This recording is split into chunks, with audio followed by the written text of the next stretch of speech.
Here is how to print a packing slip in Connectwise PSA, formerly Manage.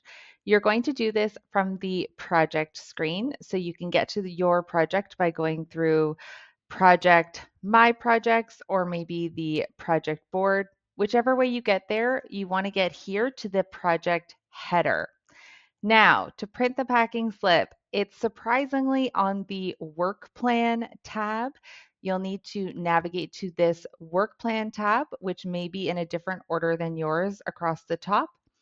Once we're here on the Work Plan, I'm going to go to the Print icon, select the drop down beside the print, and hit the packing slip.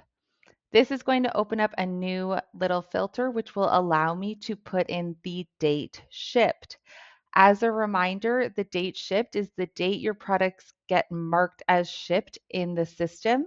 So if a product has been picked and not shipped, it will not show up on your packing slip.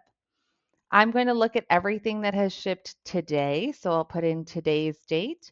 You can put in a wider date range if you like and hit OK. This is going to open up our packing slip in a new screen. It'll show at an item level all of the products that have shipped and their corresponding ship dates. If you need to open this as a PDF, you can, as well as send it by an email if necessary. As a reminder, it's great to add a packing slip to any shipments that go out the door so that whomever is receiving can verify. If you find this tutorial helpful, please like this video and subscribe to my channel, as well as if you have any questions, don't hesitate to leave a comment.